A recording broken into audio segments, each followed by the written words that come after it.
Boa noite, queridos irmãos. Estamos aqui para celebrar a vida, agradecer o nome do nosso Deus. Eu quero convidar você, neste momento, na sua casa, a aquietar o seu coração e pedir que o nosso Deus, soberano Deus, possa estar abençoando a sua família, o seu lar, tudo aquilo que Ele tem feito por nossas vidas. Eu quero pedir a você que abra a sua Bíblia no Salmo 113. Nós vamos estar lendo este Salmo e refletindo de que maneira o salmista se aproxima do nosso Deus. Vamos ler juntos este Salmo neste momento. Aleluia! Louvai, servos do Senhor, louvai o nome do Senhor. Bendito seja o nome do Senhor, agora e para sempre. Do nascimento do sol até ao ocaso, louvado seja o nome do Senhor. Excelso é o Senhor, acima de todas as nações, e a sua glória acima dos céus. Quem há semelhante ao Senhor, nosso Deus, cujo trono está nas alturas, que se inclina para ver o que se passa no céu e sobre a terra. Ele ergue do pó o desvalido e do monturo necessitado, para o assentar ao lado dos príncipes. Sim, com os príncipes do seu povo. Faz que a mulher estéril viva em família e seja alegre mãe de filhos. Aleluia. Amados irmãos, por meio deste salmo, o escritor nos convida a louvar ao Senhor e confiar nele toda a nossa vida, toda a nossa esperança. Por meio deste salmo, nós somos convidados a descansar em Deus nessa noite e pedir que Ele nos abençoe. Eu quero pedir a você na sua casa que feche os teus olhos. Vamos estar orando neste momento, pedindo que Deus, nosso Deus, nos abençoe nesta noite de culto. Amado e bom Deus, nós te louvamos por esta noite. Te agradecemos por toda a bondade que o Senhor tem feito para as nossas vidas. Quero agradecer por esta noite tão especial, onde nós seremos ministrados por Tua Palavra, onde adoramos ao Senhor, na confiança de que todas as coisas, Pai, todas as coisas são para Ti e para o Teu louvor, que nós possamos fazer o melhor, o nosso melhor nesta noite. Perdoa os nossos pecados, Pai, nos limpa com Teu sangue, purifica dia após dia. Se conosco, é o que eu te peço em nome de Jesus, Pai. Amém, Deus. Amém. Que Deus abençoe a sua vida. Eu quero convidar você agora a estar cantando conosco o hino 32, o Deus Fiel. Vamos cantar este hino e após o hino vamos louvar ao Senhor com o nosso ministério de louvor.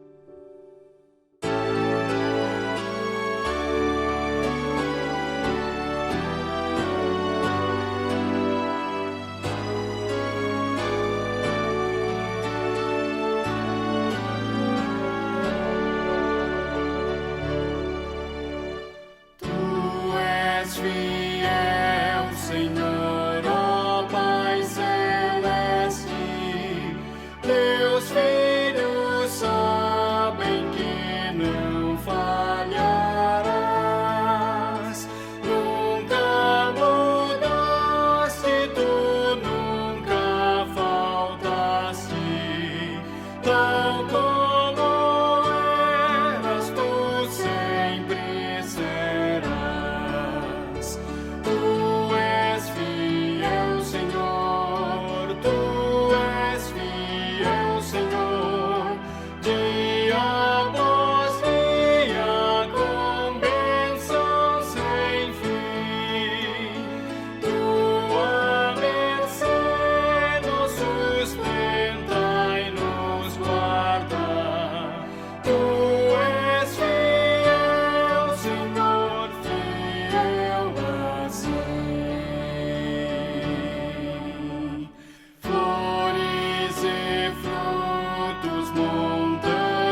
Bem, amados, passaremos então agora ao nosso tempo de intercessão. Como nós sempre temos dito na igreja, a oração é um gesto de amor, é um gesto de cuidado, um gesto que nós temos para com os nossos irmãos, demonstramos afeto, carinho. E eu quero convidar você agora na sua casa a estar orando por nossos missionários, por aqueles irmãos que se encontram enfermos. Vamos estar orando neste momento e pedindo ao Senhor que nos abençoe grandemente neste momento de intercessão. Amado e bondoso Deus, nós te louvamos por esta noite de culto. Te agradecemos porque o Senhor está conosco e tem nos abençoado constantemente, Pai. Eu quero pedir a Deus que o Senhor abençoe o teu povo, abençoe os nossos missionários, que onde quer que eles estejam, Pai, o Senhor possa estar cuidando e abençoando poderosamente. Ó Pai amado, Pai querido, nós te louvamos porque o Senhor é um Deus que supre todas as coisas. Supre os teus servos emocionalmente, fisicamente, espiritualmente, financeiramente, que nada venha a faltar. Nós colocamos os irmãos que se encontram enfermos, necessitam de um milagre do Senhor. Ó Deus, intervenha com descanso, com cuidado, intervenha de uma forma especial. Nós louvamos ao Senhor porque todas as coisas cooperam para o nosso bem. E nesta noite, ao orarmos uns pelos outros, possamos orar para que o Senhor também nos dê condições, Pai. Possamos orar para que o Senhor também nos dê condições de seguir o Teu nome e a Tua vontade constantemente. Abençoe o Teu povo, abençoe a Tua igreja. É o que nós pedimos em nome de Jesus, Pai. Amém, Deus. Amém.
Essa é a nossa esperança, que nós não estamos perdidos em meio a tudo que acontece. Nós temos a confiança que Deus irá nos buscar, que Deus está conosco, mesmo quando as nuvens continuam cinzas. Nós temos esperança que esse Deus está conosco.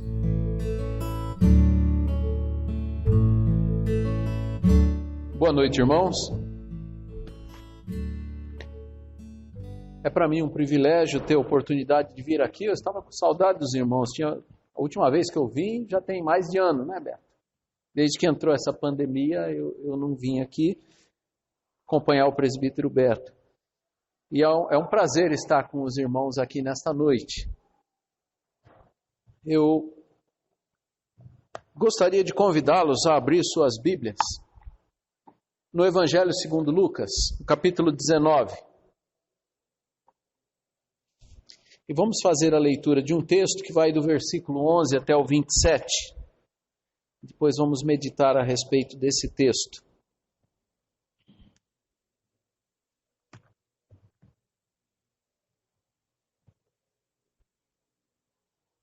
Então, Lucas capítulo 19, de 11 a 27. Ouvindo eles estas coisas, Jesus propôs uma parábola, visto estar perto de Jerusalém, e lhes parecer que o reino de Deus havia de manifestar-se imediatamente. Então disse: certo homem nobre partiu para uma terra distante, com o fim de tomar posse de um reino e voltar. Chamou 10 servos seus, confiou-lhes 10 minas, e disse-lhes: negociai até que eu volte.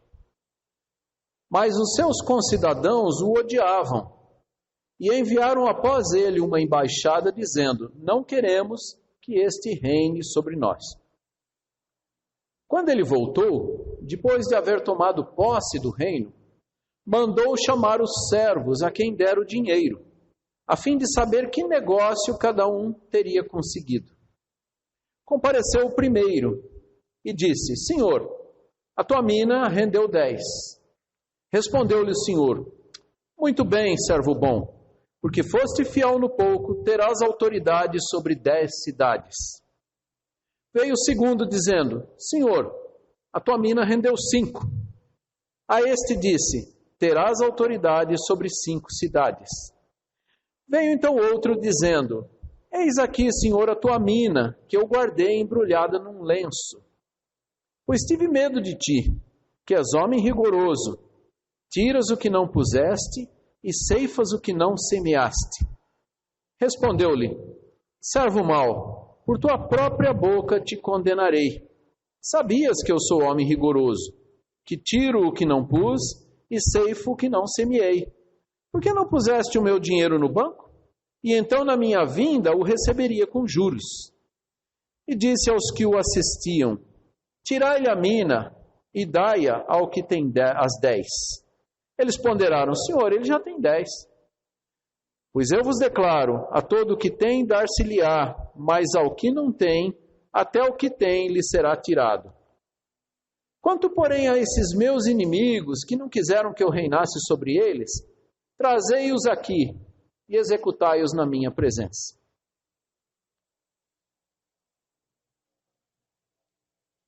Meus irmãos, essa parábola, ela é contada por Jesus aos seus discípulos e aqueles que estavam ali juntos, um pouquinho antes de Jesus entrar em Jerusalém, naquele evento da entrada triunfal, quando ele montou num jumentinho e à medida que ele ia avançando em direção à cidade, as pessoas iam adorando como o rei dos reis, como o rei dos judeus, e colocando palmas na frente dele, né? E as autoridades religiosas naquela época, quando viram isso, queriam que ele impedisse que isso acontecesse, mas ele nada fez.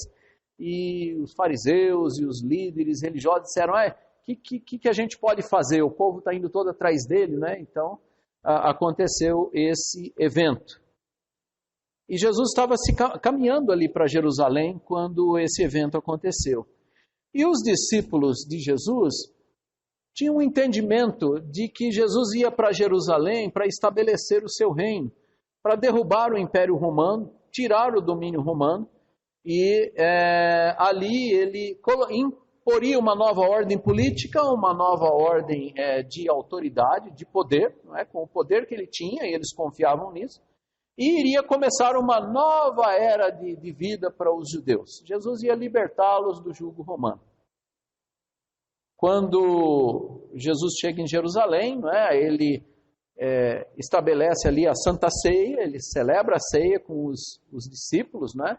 Os discípulos preparam a ceia, e os irmãos devem lembrar que lá durante a ceia, os discípulos estavam disputando entre si quem era o maior, quem era o melhor, porque eles imaginavam que ao implantar esse reino, ele nomearia ministros, e eles já começaram ali, no ambiente da Santa Ceia, disputar ministérios, disputar quem seria o melhor.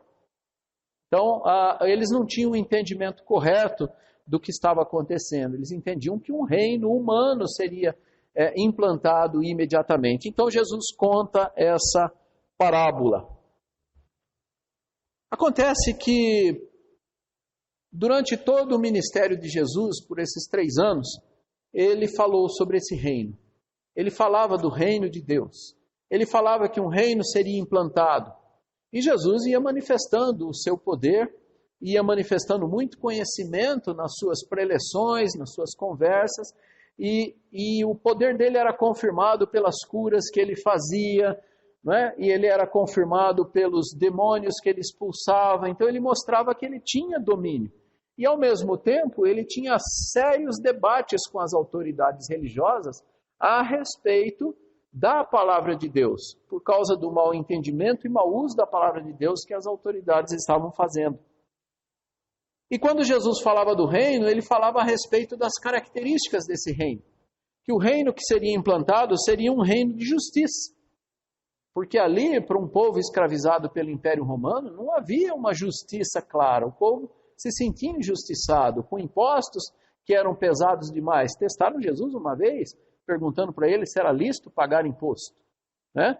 E também o reino, uma das características seria um reino de paz, um reino que traria tranquilidade para aquelas pessoas, um reino no qual as pessoas se sentiriam bem, se sentiriam felizes, se sentiriam tranquilas, um reino onde não haveria choro, e as pessoas estavam acostumadas a passar por sofrimentos. Não é? Desde que tem morte no mundo, tem sofrimento. Desde que o homem ficou determinado a ele morrer, não ter uma vida eterna aqui nesse mundo, ele passa a envelhecer, ele passa a sofrer com esse envelhecimento, doenças apareceram. O próprio trabalho, né? Deus, quando condena Adão por causa do pecado, ele diz: no suor do teu rosto comerás o teu pão. Antes ele tinha o jardim produzindo frutas lá no Éden, e ele não tinha esforço, ele teria que trabalhar, mas o esforço não era penoso, era algo prazeroso. A partir do momento em que há pecado, ele diz: no suor do teu rosto você vai comer o teu pão, vai ser penoso trabalhar e ganhar o teu salário. Além disso, a natureza vai trabalhar agora contra você, porque a terra vai produzir o que não presta. Vai produzir cardos, vai produzir espinhos, ervas daninhas, e você vai ter que se virar com elas. E a coisa vai ficar pesada para você. E aí, Jesus começa a falar de um reino onde não existem mais essas maldições, onde não existe choro, onde não existe medo, onde não existe trevas, onde não existe o mal que aflige as pessoas. E Jesus vem falando sobre esse reino e os discípulos estão ansiosos, achando que ele vai implantar o reino ali naquela hora. Mas os homens estão acostumados a viver agora com gente que é ruim e gente que é boa. E Jesus então começa a contar parábolas a respeito dos reinos. Se a gente olhar lá em Mateus, no capítulo 13, ele conta várias parábolas sobre o reino. Uma delas que está lá é a parábola da rede. Ele fala: olha, o reino de Deus é semelhante à rede, a uma rede que pescadores usaram e foram lá e pescaram lá à noite, né, e trouxeram aquele monte de peixes. Daí quando amanhece, eles estão com aquela rede cheia, aí eles se sentam na praia e começam a escolher. Peixe bom, põe no cesto. Peixe ruim, joga fora. Peixe bom, põe no cesto. Outra coisa ruim que vem na rede, joga fora. Então Jesus diz: olha, o reino de Deus é assim. Aqueles que são bons vão ser selecionados pelo Pai e irão viver com Ele. Os que são maus vão ser jogados num lugar onde há choro e ranger de dentes por toda a eternidade. No mesmo texto ali de Mateus capítulo 13, o reino de Deus é semelhante a uma pessoa que encontrou um tesouro num campo. E esse tesouro era muito precioso, então ele escondeu o tesouro lá no campo. Daí ele foi lá, vendeu tudo que tinha, comprou o campo só para ter o tesouro. O reino de Deus é semelhante a uma pérola de grande valor, que alguém encontrou aquela pérola e ele quis aquela pérola. Ele vendeu tudo que ele tinha para ficar com essa pérola. Então essas parábolas estão ali em Mateus capítulo 13, né, do versículo 44 para frente, essas três ali. Então Jesus vinha falando a respeito das características desse reino. E quem entendesse o valor desse reino, daria tudo por ele, daria sua própria vida, daria tudo que possuía. E aí quando Jesus vai para Jerusalém, ele diz que ali ele vai passar por um sacrifício, que é o início desse reino, que é a garantia das pessoas para esse reino. Os discípulos não entendiam essa história do sacrifício. Não entendiam que haveria ainda um tempo para esse reino ser manifesto nesse mundo. Por isso ele conta essa parábola e ele diz no verso 12 que esse senhor que era dono desse reino, ele iria tomar posse desse reino num lugar distante e depois ele voltaria. Então haveria ainda um tempo entre a partida de Jesus e a sua volta para estabelecer esse reino.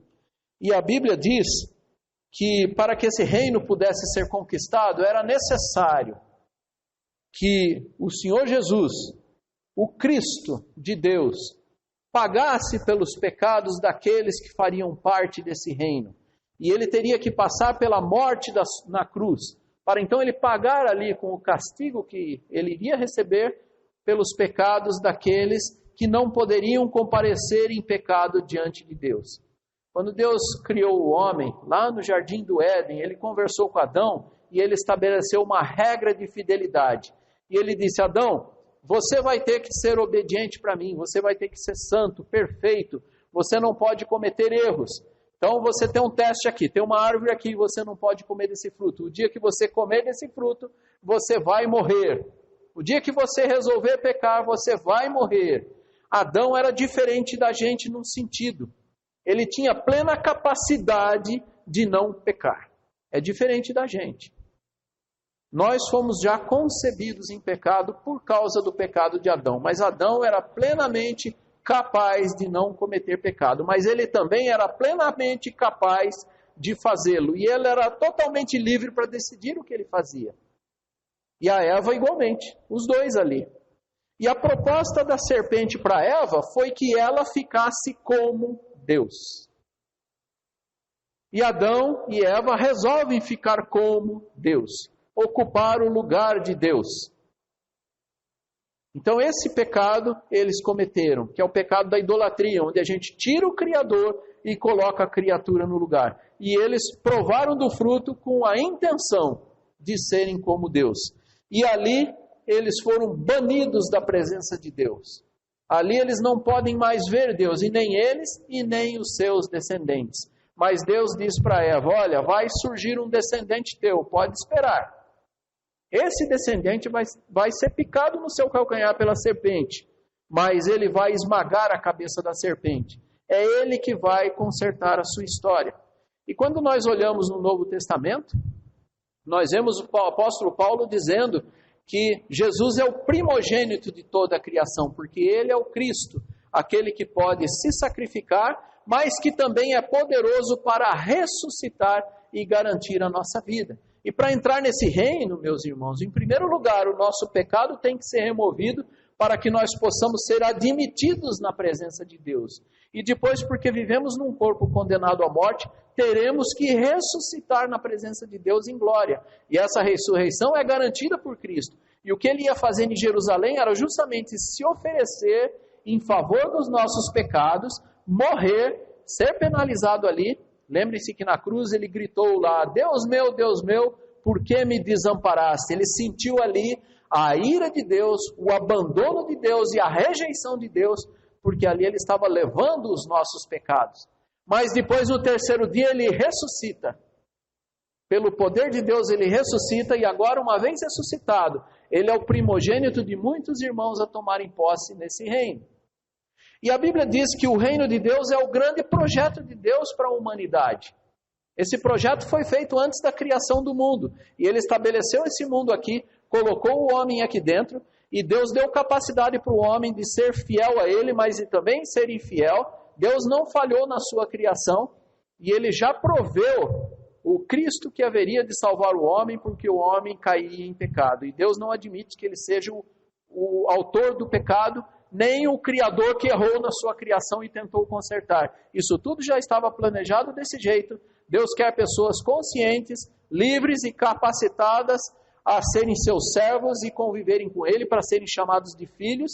E Deus conserta a história do homem porque o homem resolveu errar, oferecendo o seu próprio filho em nosso lugar. Então Jesus ia lá fazer isso. Jesus é o primogênito dessa criação, e a criação de Deus, o seu reino, vai ser apresentado um dia para Deus nos céus. Jesus mesmo vai levar todo mundo para o céu e apresentar diante de Deus e diz, e está aqui o teu reino. E esse reino ainda não está revelado. Esse reino ainda ninguém sabe quem são todas as pessoas que estão nele. Cada vez que um pecador se arrepende, a Bíblia diz que há júbilo nos céus. Anjos e os nossos irmãos que já morreram e partiram e estão lá na presença de Deus, celebram cada vez que um se arrepende aqui e se converte. Só Deus sabe quem são os seus eleitos, cujos nomes estão escritos no livro da vida. Ninguém mais sabe.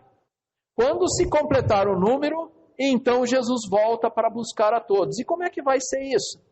Jesus virá dos céus. Paulo escreveu aos Tessalonicenses e disse, meus irmãos, não quero que vocês sejam ignorantes com relação a essas coisas. Nós estamos aqui labutando pelo reino de Deus, mas veja, o reino não está limitado a esse mundo. Se a nossa esperança se limita à nossa vida nesse mundo, nós somos os mais infelizes de todos os homens. Não tem algo espetacular esperando por nós lá nos céus. E vai ser assim.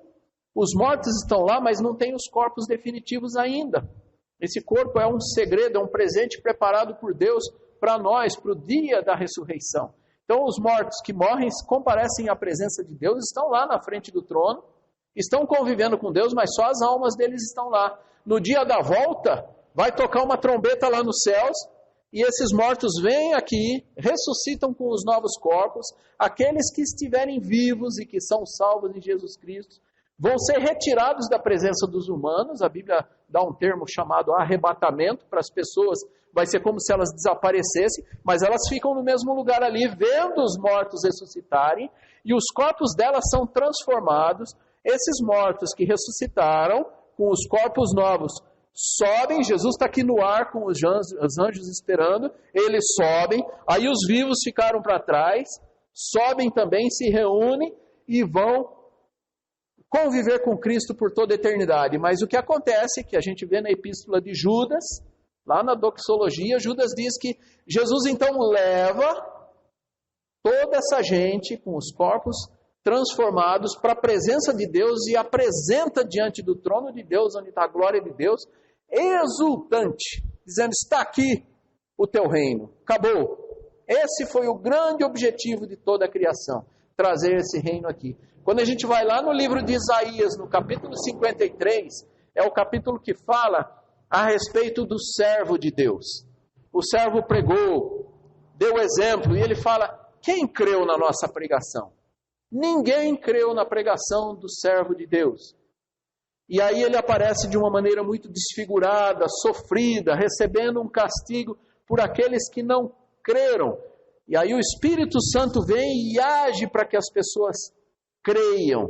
Nós, como crentes do Senhor Jesus Cristo, nós somos fruto da graça de Deus, da ação do Espírito Santo, promovendo uma conscientização na nossa vida do pecado, da justiça, do juiz. É Ele quem convence, é Ele quem traz a gente para o reino. Então nós somos agraciados por termos sido chamados para o reino de Deus e por termos ganho consciência dessa realidade do reino. Então o Espírito nos convence. E aí quando a gente olha lá no capítulo 53 de Isaías, né, no versículo 11, ele diz assim que ele verá o fruto do seu penoso trabalho da sua alma, e ele vai ficar satisfeito, porque a sua alma pagou com sofrimento o castigo que nos traz a paz. E nesse mesmo capítulo está escrito lá: o castigo que nos traz a paz estava sobre ele, pelas suas feridas, pelos seus machucados, pelas suas pisaduras, nós fomos sarados. Então aqui nesse dia, quando Jesus levar todo mundo à presença de Deus, é o dia da exultação, é o dia de dizer: valeu a pena. Era sobre esse reino que Jesus estava dizendo o tempo todo.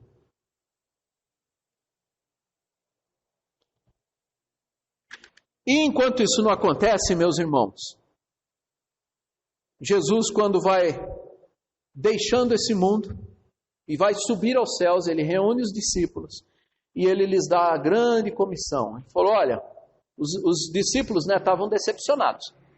Eles estavam esperando a implantação do reino, aí Jesus é morto. Eles ficam todos desesperados, ficam com medo. Pedro, muito curioso, acompanha João, porque João era muito influente. João tinha acesso à casa do sumo sacerdote, onde Jesus estava sendo julgado de noite, contra todas as regras, porque o sinédrio só podia se reunir durante o dia. Reuniram durante a noite, escondido, não conseguiam acusá-lo, arrumaram testemunhas falsas. Pedro está lá vendo, aí identificam Pedro, ele fica com medo, está inseguro, ele nega Jesus 3 vezes. Os discípulos ficam escandalizados, fogem, se escondem. E aí Jesus começa a aparecer por 40 dias, conversar com eles. Aí eles estão em dúvida, mas ele é homem mesmo, ele é um espírito, é um fantasma. Aí Jesus come com eles, mostra os machucados, mostra os furos dos cravos. E aí Jesus vai trabalhando com eles por 40 dias, aparecendo, desaparecendo, reúne os discípulos estavam indo embora. Ele vai lá, busca os discípulos, caminho de Emaús, 2 deles estavam indo embora. Ele dá orientação: vocês fiquem aqui em Jerusalém até eles serem revestidos de poder. E quando vocês forem revestidos de poder, vocês vão ser minhas testemunhas. Os discípulos perguntam para ele: quando é que o Senhor vai restaurar o reino a Israel? Vai ser esse tempo? E Jesus disse: isso não é da conta de vocês. Esse tempo Deus reservou para a sua exclusiva autoridade. O que vocês vão fazer agora é trabalhar. Toda autoridade me foi dada no céu e na terra. Agora quem manda sou eu. Vocês vão ser minhas testemunhas, tanto em Jerusalém, como em toda a Judéia, Samaria, até os confins da terra. Vocês vão nessa sequência. Lembra que Samaria era um território que eles achavam que era de gente rejeitada, que não merecia salvação, nem evangelho, nem nada, e Jesus está dizendo, incluindo Samaria na promessa. Ele dá a grande comissão, na promessa não, no trabalho, na tarefa. E quando ele responde aos fariseus, lá em Lucas capítulo 17, sobre esse reino, os fariseus perguntam para ele também: e aí esse reino? O senhor vai implantar esse reino? Onde é que está esse reino? E ele diz, olha, o reino vai ser implantado de fato, mas olha, ele já está aqui no meio de vocês, tá? Ele não está manifesto, ele não está invisível à aparência, está dentro das pessoas. Todo aquele que crê em Jesus faz parte do reino. Quem não crê não faz parte do reino. Quem crê faz parte do reino. Então ele diz isso lá em Lucas capítulo 18, versículo 34. E para dizer a respeito desse trabalho que nós temos que fazer enquanto ele não volta, enquanto não se completa o número daqueles que vão fazer parte do reino, ele conta esta parábola. E quando nós ouvimos essa parábola, nós vemos ali que ele identifica 3 grupos de pessoas.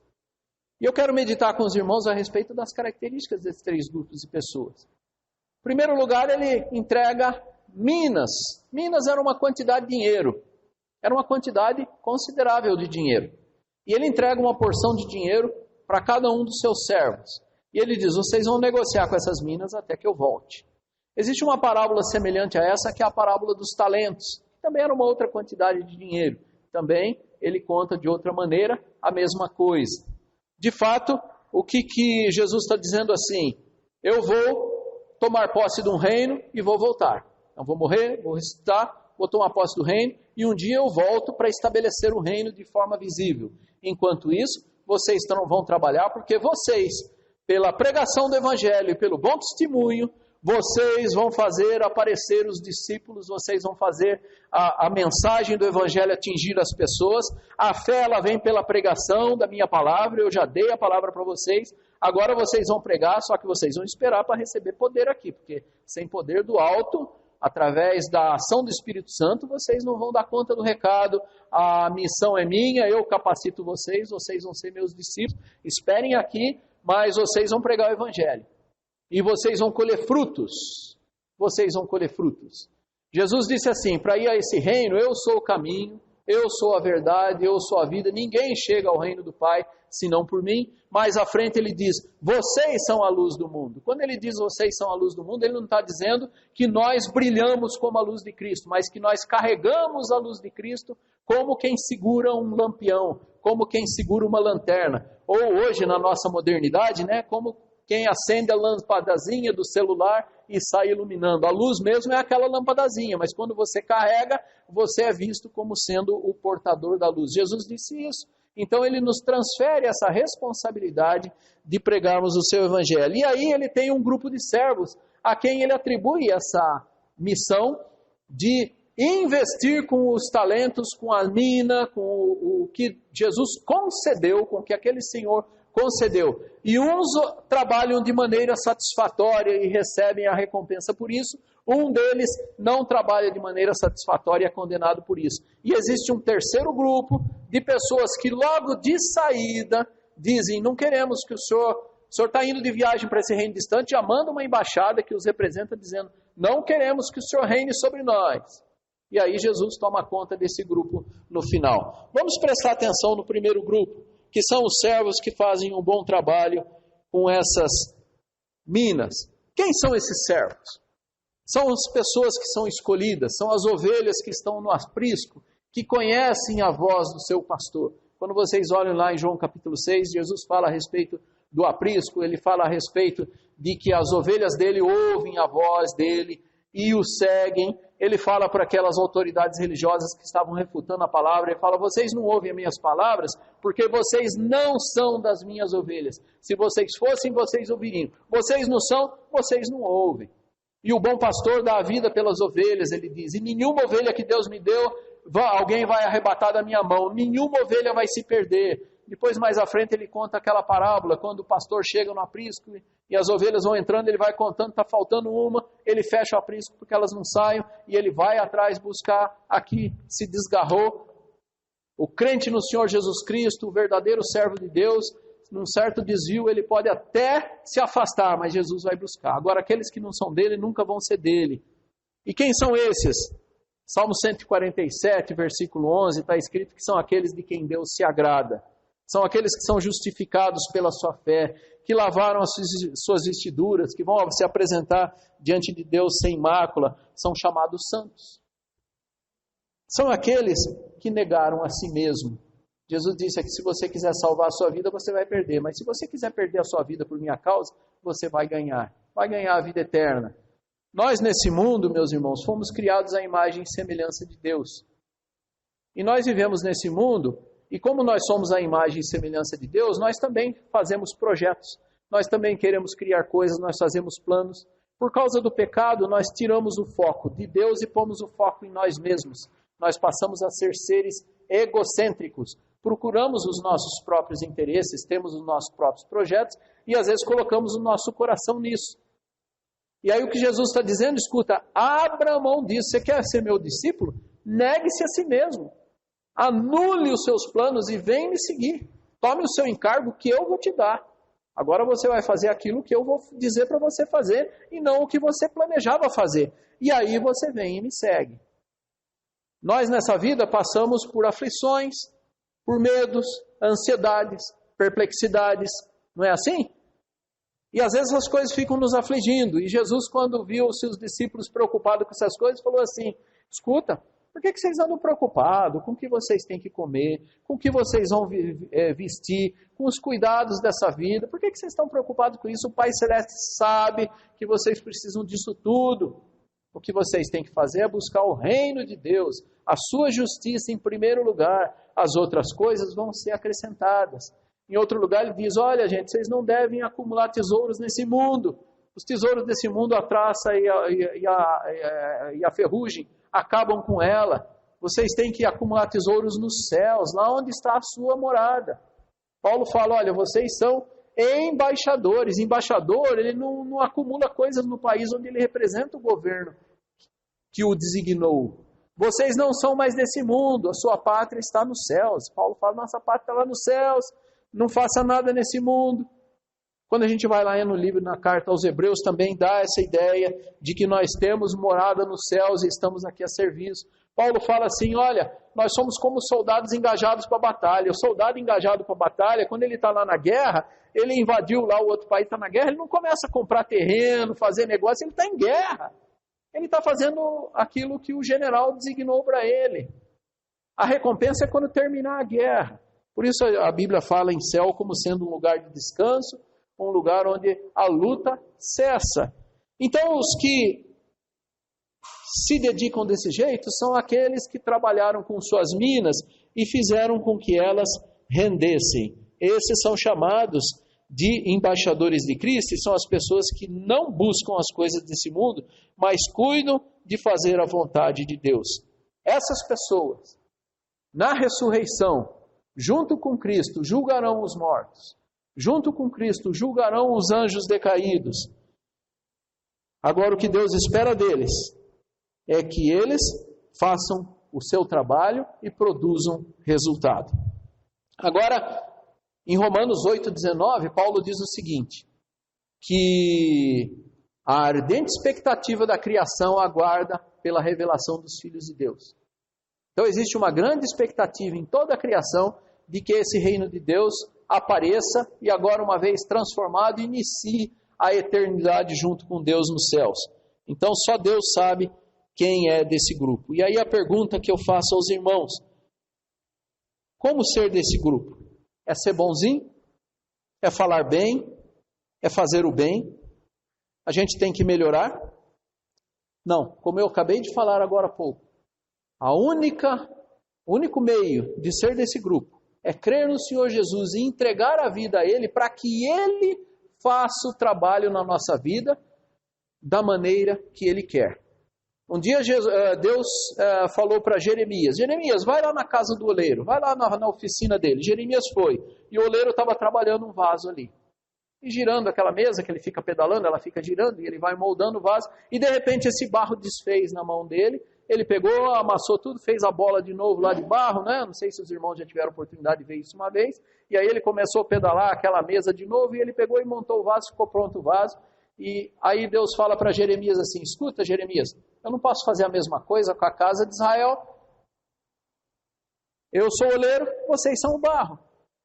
Então quem faz a nossa vida é o Espírito Santo agindo, é o Senhor Jesus moldando nossos vasos, cada um do jeito que Ele quer. Nós não temos que melhorar, Nós não temos que fazer uma série de coisas para então sermos aceitos. Nós temos é que nos reconciliar com Deus dia a dia por causa do nosso pecado e permitir que o Espírito Santo haja. São esses em quem o Espírito Santo age é que produzem frutos. A Bíblia diz que o fruto é do Espírito. Deus preparou boas obras de antemão para que andássemos nelas. Nós não somos justificados pelo que fazemos, nós somos justificados pela fé e pela certeza de que a ação do Espírito Santo nos leva a fazer aquilo que Deus quer. Mas existe um segundo grupo. 2 servos aqui trouxeram os rendimentos, cada um numa quantia diferente. A Bíblia fala que no céu haverá galardão. A gente não tem ideia do que vai ser esse galardão. Porque o próprio apóstolo diz o seguinte, o apóstolo Paulo diz, o que é que você tem que não te foi concedido? Você tem capacidade de produzir mais fruto? Te foi concedido por Deus.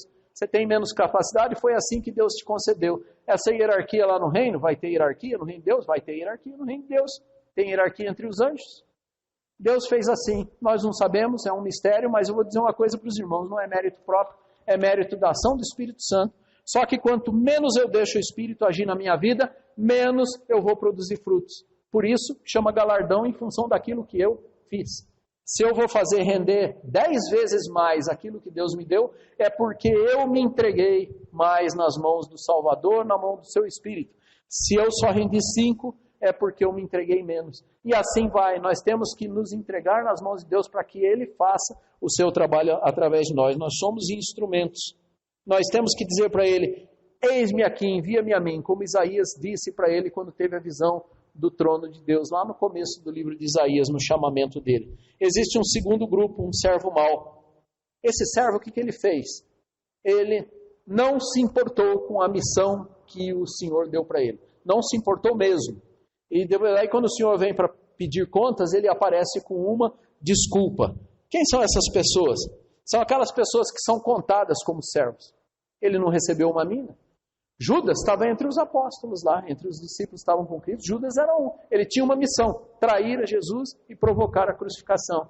Ele era chamado de filho da perdição, que foi tolerado por causa da profecia. Jesus diz isso. Na oração dele em João capítulo 17, ele falou, nenhuma das ovelhas que o Senhor me deu jamais se perdeu, exceto o filho da perdição, para que se cumprisse a profecia. Então já era designado desse jeito. Essas são as pessoas que vêm aqui para a igreja, convivem conosco, gostam do ambiente, que é um ambiente cristão saudável, amável, de muita comunhão. Estão plantados aqui no nosso meio, se parecem conosco, mas não são. A Bíblia, Jesus contou uma parábola a respeito disso. Um senhor foi lá, um dono do terreno, plantou trigo. À noite, o inimigo dele foi lá e jogou joio. Joio é uma erva daninha, ele cresce lá no meio, rouba o alimento do solo, sufoca outra planta ali, fica ali no meio, atrapalha o cara da colheita, né, porque a folha é igual, mas ele não produz fruto. Aí os servos dele falaram, vamos tentar arrancar, porque quando você planta alinhadinho, né? Quem foi lá jogar de noite não foi tomar o cuidado de plantar alinhadinho, jogou. Então ele já via, esse daqui está meio fora, é joio, né? Mas alguns poderiam ter caído alinhadinhos. Aí o dono do terreno fala, não, espera, quando vierem a colheita nós vamos ver.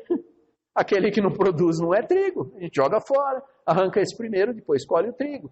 E aí o trigo, o joio, o que faz? Amontoa e taca no fogo. Né? Então é isso que Jesus falou. Então nós temos frequentadores de igrejas, temos as pessoas que convivem conosco, que até conhecem a palavra de Deus e falam os textos, aprendem, mas não vivem uma vida cristã real de jeito nenhum. Eles não são pessoas más. Não estão no nosso meio fazendo coisas que nos afetam, né? Mas também não são pessoas que Deus considera seus filhos. Ele guardou essa mina num lenço bem escondida e falou, eu não quero que esse meu encargo me atrapalhe. Ele foi cuidar dos negócios dele, ele não cuidou dos negócios do reino. E aí ele disse para o senhor, eu sabia que o senhor era vigoroso, né? E vai que eu vou investir e eu acabo perdendo, né, tal. E aí o senhor disse para ele, vou te condenar pela tua boca. Você sabia que eu era rigoroso? Tá bom, então agora, pega essa mina, dá para o que tem 10, porque ele soube trabalhar melhor com isso, e você, castigo eterno. Então ele fez isso. Então existem essas pessoas. Será que eu estou nesse grupo? Nós temos que nos questionar. Aqui está a mesa da ceia do Senhor. E o apóstolo Paulo, quando fala da ceia, ele diz que nós não devemos participar da ceia sem antes discernir o nosso corpo, sem antes verificarmos se nós somos realmente parte desse pacto feito com Cristo. Antes da sua morte, na véspera, ele instituiu a Santa Ceia, dizendo: olha, vocês vão fazer isso em memória de mim, porque eu sou o seu Salvador, o meu corpo está sendo entregue, o meu sangue está sendo derramado. Vocês vão fazer isso em memória de mim. E Paulo, então, quando vai orientar sobre a ceia, a igreja, ele diz: ninguém pode tomar isso sem discernir o seu corpo, se saber se você está realmente entregue ao Senhor, porque senão você está se iludindo. Esses elementos não têm efeito nenhum em si mesmos, eles são um pacto, um meio de graça. Você está se lembrando do Senhor Jesus que se ofereceu por você. Agora, cuidado, porque se você está aqui tomando a ceia e achando que isso daqui tem algum efeito mágico, e você não é crente, sabe o que vai acontecer? Esse Senhor que morreu lá na cruz e depois ressuscitou, quando você encontrar com Ele, Ele vai ser teu juiz, Ele vai te condenar. Você vai estar na realidade comendo condenação para você, não porque você está comendo indevidamente, mas porque você está se iludindo, achando que isso daí é um símbolo de graça para você, e não é. Então você deve discernir a respeito do seu corpo. Nós temos muita gente dentro da igreja que dá desculpas para tudo. Não tem ânimo para o trabalho, não tem ânimo para participar, tem ânimo dobro, a coisa fica ruim, ele se afasta da igreja. Se a igreja não está do jeito que ele quer, ele vai embora. O cântico não é do jeito que ele gosta, o estilo, ele vai embora. Ele vem aqui para se servir. Ele quer ter aquela mensagem bonita, de autoajuda, que quando o pastor fala, ele se sente bem, não é assim? E aí ele vem aqui para se servir, ele não vem aqui para adorar e para servir, ele vem aqui para buscar algo para ele. Se não está bom, ele procura em outro lugar. Nós temos gente assim, nós temos que olhar bem para ver se nós não estamos cometendo esse erro. E se tivermos, é melhor botar o joelho no chão, lá no quarto escondido onde ninguém te vê, e dizer: Senhor, tem misericórdia de mim. Porque eu não estou pronto para dar a vida pelo Senhor, não, eu estou indo lá atrás de bênção. Eu acredito que eu vou me dar bem indo lá, que eu vou ganhar alguma coisa a mais. Tem gente que contribui para a igreja esperando receber isso como um rendimento. E a Bíblia diz que nós estamos entregando por obrigação, porque Deus é quem nos mantém. E quando Jesus falou para os discípulos, ele estava falando muito sério: não fica preocupado, Deus sabe que vocês precisam das coisas, Deus sabe que você precisa de alimento, Deus sabe que você precisa ter saúde. Ele vai te consolar quando você não tiver a saúde, Ele vai prover o alimento. Davi escreveu assim: fui moço, já sou velho, eu nunca vi o justo desamparado, nem a mendigar o seu pão. Deus provê tudo. Jesus ensinou a gente a orar de uma maneira muito curta, muito sucinta, dizendo assim: o pão nosso de cada dia nos dá hoje. Mas ele também nos ensinou uma coisa muito importante naquela oração: não nos deixes cair em tentação, mas livra-nos do mal. O Espírito Santo de Deus junto com você, ele te impede de cair em tentação e de pecar. Por isso nós temos que ter muita comunhão, e a igreja também é lugar de comunhão. Isso são bênçãos que nós devemos buscar na igreja: a adoração, serviço, comunhão e instrução. Então eles experimentam a bênção de Deus aqui pelo convívio com os santos, mas eles não participam efetivamente do reino, então eles são iludidos. Jesus fala a respeito desse grupo, quando ele diz que o Senhor vem com os anjos e ele reúne todas as pessoas, e ele põe as ovelhas à sua direita, os bodes à esquerda, e ele fala para as ovelhas: vinde, benditos do meu Pai, tomai posse do reino que vos está preparado desde a fundação do mundo. E para os outros ele diz: apartai-vos de mim, malditos, para o fogo eterno, que está preparado para vocês também desde a fundação do mundo. E aí ele diz: porque quando eu estava doente, vocês não me visitaram, eu estava preso, vocês não foram me ver. E ele vai descrevendo uma série de coisas que são os cuidados que a igreja tem que ter uns com os outros. E os da direita, muito humildes, sabendo que é o Espírito Santo que produz o fruto no sonho, eles falam: mas quando que nós fizemos isso? Todas as vezes que vocês me serviram e que o Espírito os usou, e fizeram isso a vocês mesmos, aos pequeninos, vocês estavam fazendo para mim.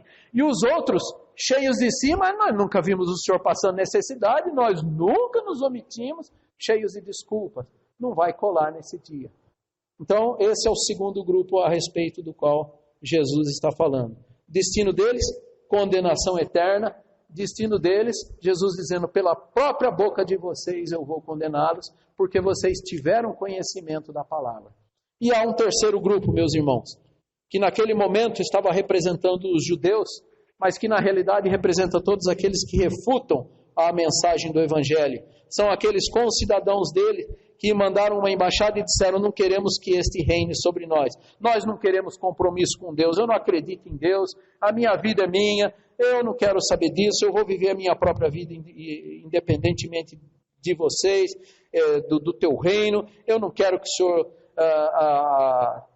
tenha ascendência sobre mim, porque o que eu tenho eu consigo com o meu esforço, essa vida é minha, e vou deixar para me preocupar com a morte o dia que eu morrer, né? E então não prestam culto devido, não têm interesse nas coisas de Deus, vivem à mercê desse mundo tenebroso, são sujeitos aos prazeres desse mundo, gostam dos prazeres desse mundo, são cegos, estão imersos nas trevas e gostam delas. Jesus falou assim que a luz veio ao mundo, João escreveu isso, né? A luz veio ao mundo, mas os homens amaram mais as trevas do que a luz, porque as suas obras eram mais. Tem gente que está totalmente entregue às trevas e não querem sair de lá. O Espírito Santo não está agindo neles, eles vão ficar por ali. E aí o que Jesus diz? O que o Senhor diz? O Senhor que volta, e traz aí essas pessoas e executa aqui. Não tem conversa, é execução direta. Tá? 2 desses grupos, o servo mau e esse grupo de pessoas que o rejeitaram logo de cara, condenados à morte eterna. Então qual grupo é o nosso? Nós temos que fazer parte do primeiro grupo. Nós temos que ser servos dedicados, pessoas que trabalham para o reino de Deus, que não consideram a vida como sua vida própria, que não consideram os seus bens como próprio, mas nós somos mordomos das coisas de Deus para sermos luz desse mundo. E como é que nós pregamos o Evangelho? Primeiro é vivendo o Evangelho. Primeiro nós temos que viver de tal maneira que todo mundo que nos enxergar, enxergue a luz de Cristo em nós. Essa é a primeira coisa. Nós temos que conhecer muito bem a palavra de Deus, andar em oração, negando a nós mesmos o tempo todo, para que ouçamos a voz de Deus, nos prevenindo a respeito das tentações, para que nós não caiamos. Existe um texto lá em Isaías que diz assim: quando te desviares para a direita, e quando te desviares para a esquerda, ouvirás atrás de ti uma palavra dizendo: este é o caminho, andai por ele. Se você está em comunhão com Deus e conhece a palavra de Deus, você vai ouvir, não é uma voz fantasmagórica não, meus irmãos, é a tua própria consciência, Deus agindo com você, se você está em comunhão com Ele, dizendo: este é o caminho, anda por aqui, não sai para cá, não sai para lá.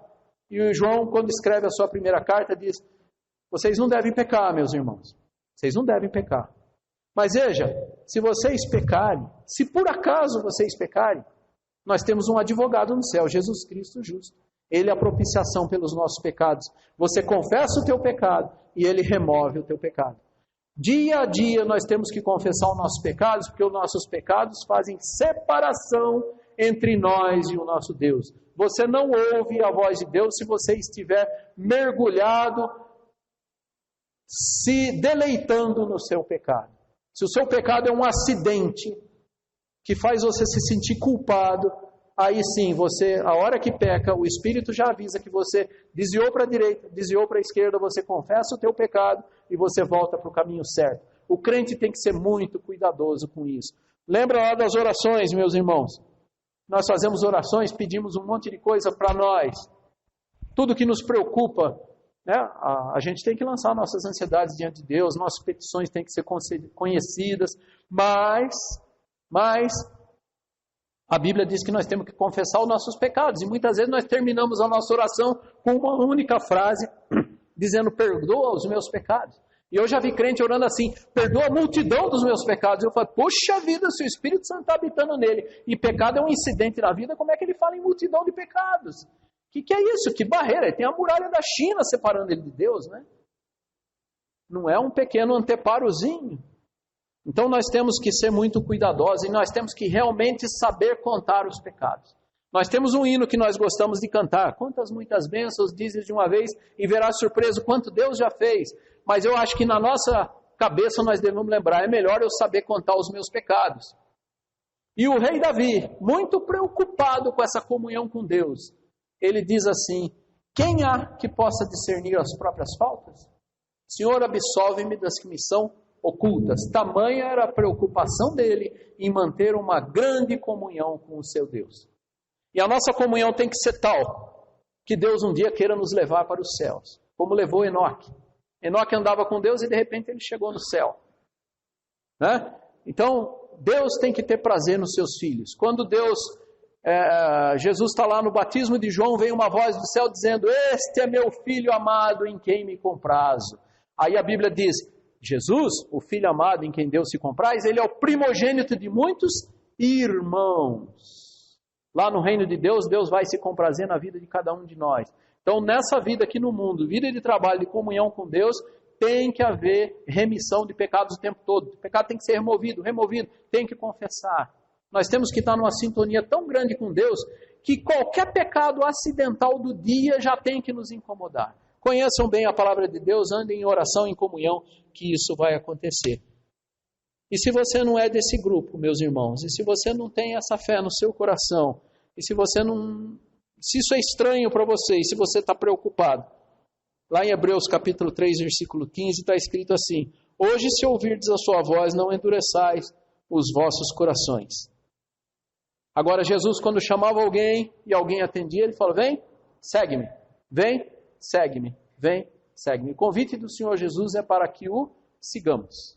Vinde a mim, todos vós que estáis cansados e sobrecarregados, com o fruto do seu pecado, que só trouxe desgraça para você, eu vou aliviar você. Eu levo o seu jugo do pecado e eu vou transferir para você um fardo de pregação do evangelho, de testemunho e depois de vida eterna no céu comigo. O meu fardo é suave, porque o Espírito Santo vai capacitar você. Que seja essa a experiência dos irmãos e que os irmãos vejam o fruto do seu trabalho, que os irmãos vejam as pessoas vindo perguntar para vocês: eu queria ser como você, eu queria ter a experiência que você tem, eu queria ter a esperança que você tem, eu queria ter essa tranquilidade que você tem com Covid e sem Covid, eu queria ter a esperança que você tem quando tem alguém passando uma doença danada na sua casa e você está aí triste, mas tranquilo.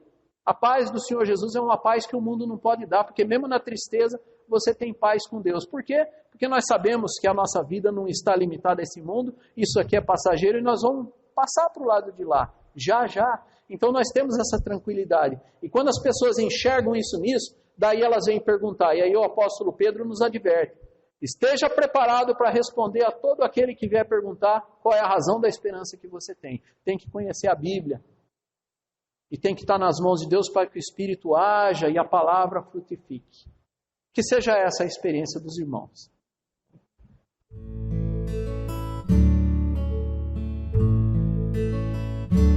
Amados irmãos, louvamos ao Senhor por mais este culto. Eu quero em especial agradecer o presbítero Josiel pela palavra inspirada, que muito desafiou a buscar ao Senhor de todo o nosso coração. Que esta mensagem do Evangelho possa afetar o seu coração, a sua história, e constantemente você possa viver para o Senhor, para a honra e glória do seu santo e bendito nome. Eu quero rapidamente deixar alguns recados para os irmãos.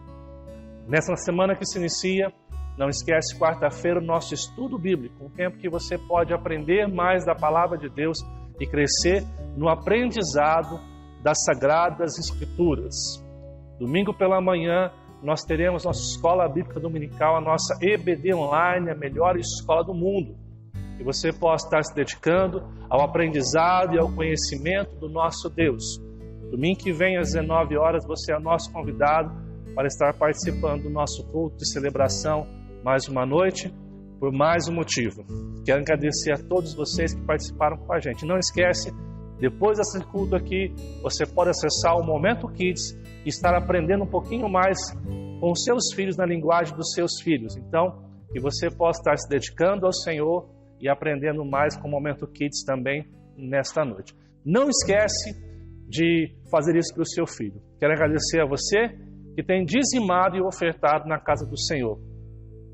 Você que tem ofertado e dizimado, que Deus abençoe sua vida e Deus possa honrar a sua vida. Não esquece de mandar a sua oferta e o dízimo na conta que aparece aqui embaixo, e após a conta, não esquece de enviar para o nosso tesoureiro Leué o comprovante de depósito para questões administrativas. Que Deus te abençoe. Nós vamos estar orando para encerrar este culto nesta noite. Eu convido você na sua casa a orar conosco nesta noite. Amado e bondoso Deus, te louvamos por este culto. Quero agradecer pelo presbítero Josiel, que nos desafiou com a palavra de Deus nessa noite, para que possamos olhar para o Senhor e sermos edificados na confiança que o Senhor é a nossa salvação, tudo aquilo que nós precisamos.